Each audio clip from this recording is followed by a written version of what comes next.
Hello and welcome to Waz's Kitchen. Today we're making flatbreads. Once you see how easy it is, you'll wonder why you ever bothered to buy flatbreads at the supermarket. Okay, very simple ingredients. We have salt, water and flour. I'll just bring you down to the bench and we'll get underway. Here I have a bowl with some plain white flour. Basically we work on the ratio of 1/4 cup of plain flour for each flatbread that you want to make. We're going to add to that a nice pinch of salt, and then we're adding water, just cold tap water, to make quite a moist, soft dough. So a little bit of water in it. I'm just using a bread and butter knife here to stir my dough, adding about a tablespoon of water at a time.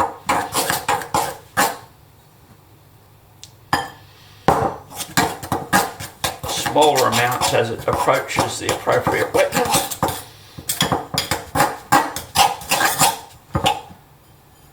Okay, tiny bit more.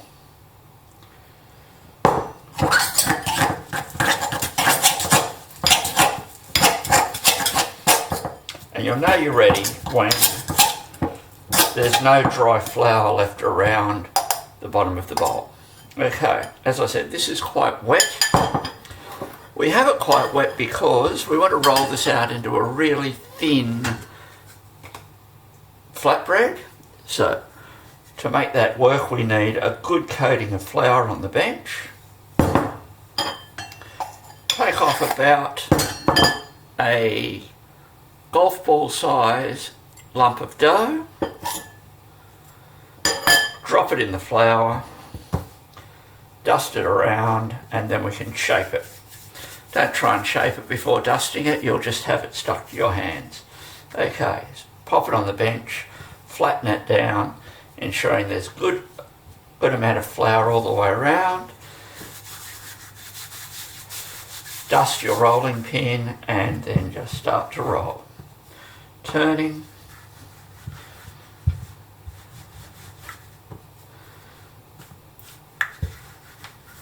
And when we get to about 10 centimetres across, we just start from the middle and push out in either way, in all directions, making a nice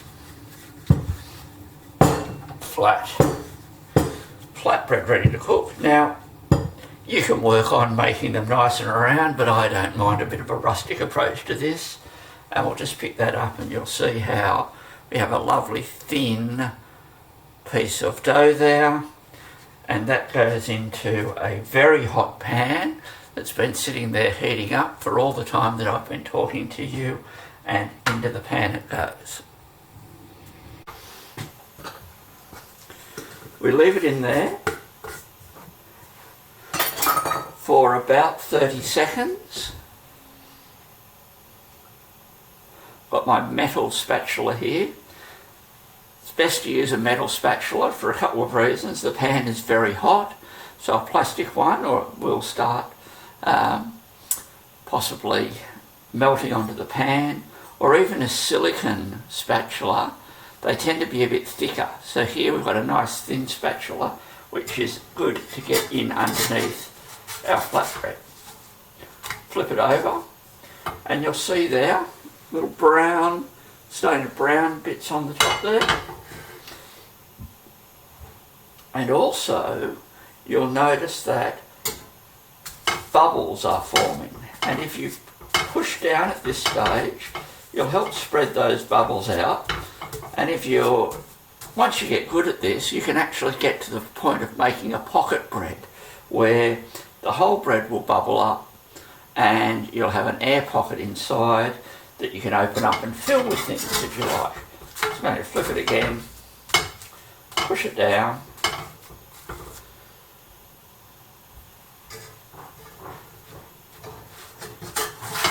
and there is my flatbread. We pop that on a plate while we finish making our flatbreads. Now, if you're not going to be eating your flatbreads straight away, grab a tea towel, wrap them up in the tea towel and just leave them to the one side. They'll sit like that for a couple of hours waiting for you to prepare whatever you're going to add to them. Now, you can eat flatbread with so many different foods. It's a wonderful accompaniment to all types of Middle Eastern food. It's a lovely accompaniment to Indian food. You can change the ingredients. We used plain white flour here today. You could mix in some wholemeal flour, some spelt flour, some chickpea flour. Experiment with different flours and see what different flavours you can get with your flatbreads. Enjoy!